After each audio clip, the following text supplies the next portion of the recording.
Hey everyone, welcome. So today we're going to jump right into Psalm 48. It's one of those amazing songs of Zion, a hymn that was literally written to celebrate God's city. And what a story it tells, an impossible threat, a truly miraculous deliverance, and a command that you'll see echoes all the way down to us today. So let's get into it. And just a quick note, this devotional is brought to you by our friends at the You Need Faith in Jesus team. Okay, so check this out. The psalmist just throws us right into the deep end, smack in the middle of the action. You've got this group of powerful kings, all assembled for battle. They march up to their target, they get one look at it, and they just fall apart. They marvel, they get troubled, and they literally run away in a panic. So the big question is, what on earth did they see? To really get why they reacted that way, you've got to understand the threat they represented. The psalmist is describing a seriously powerful coalition of enemy kings. I mean, they've gathered their armies, they've marched on the city, and they are brimming with confidence. And make no mistake, their goal was crystal clear: the total annihilation of Jerusalem. From any human perspective, the situation was absolutely hopeless. The military power stacked against the city was just overwhelming. Seriously, it looked like it was all over. But then, just as this massive army gets its first look at the city, the story takes this incredible, completely unexpected turn. Something happens that no one could have predicted. Get this, not a single arrow is fired, not one sword is drawn. Just the sight of the city fills these mighty, battle-hardened warriors with pure terror. The psalmist says it was a panic so intense, so gut-wrenching, it was like the sudden, sharp pain of childbirth. They just broke ranks and fled. So you have to be asking, what did they see? Well, it wasn't the city's walls or its soldiers that terrified them. No. They saw the manifest presence of God Himself protecting it. They saw a city that was visibly wrapped in divine power. It kind of reminds you of that story in 2 Kings, right?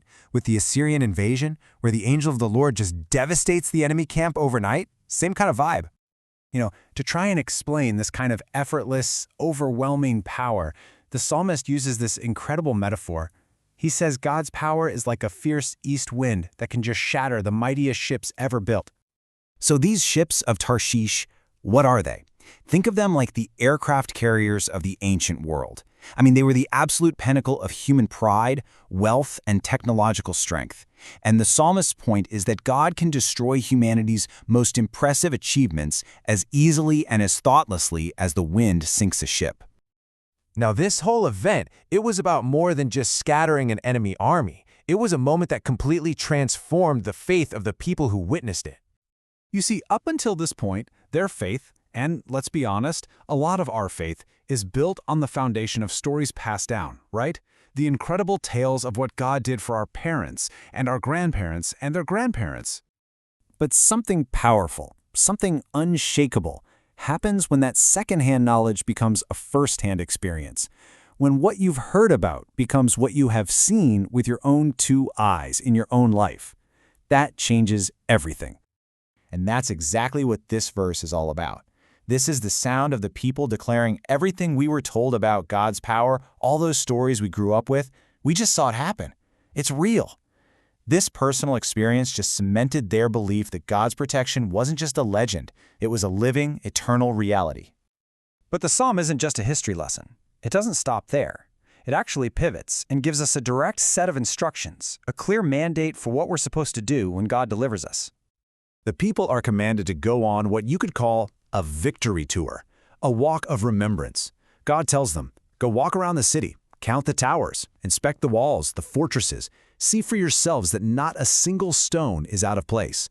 The proof of the miracle was right there in the city's untouched defenses. And this ancient command, it translates so perfectly into a practical exercise for us today. We're called to do the same thing.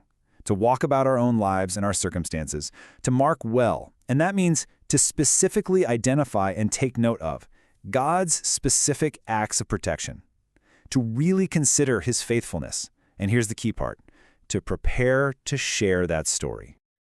Okay, so why? Why do this? Why are we supposed to be so intentional about remembering? Well, that leads us to the ultimate purpose of this whole thing, and it's so important.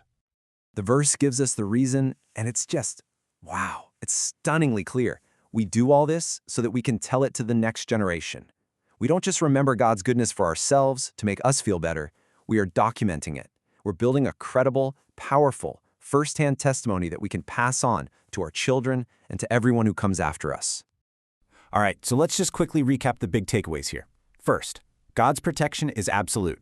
It can scatter even the most overwhelming threats. Second, our faith becomes deeply personal and unshakable when we move from just hearing the stories to actually seeing God's work in our lives. Third, we have a direct command to intentionally remember these specific acts. And finally, the whole point of remembering is to create a living testimony, a vital gift for the next generation. And all of this leaves us with one really crucial question. A question for you, for me, for all of us. It's time to take that walk of remembrance. What are the specific towers, the intact fortresses in your own life that you can point to as undeniable proof of God's protection? What part of that story will you tell? Hey, thank you so much for joining us for this devotional. We really hope this deep dive into Psalm 48 has been a real encouragement for you. From all of us at the You Need Faith in Jesus team, walk in His strength.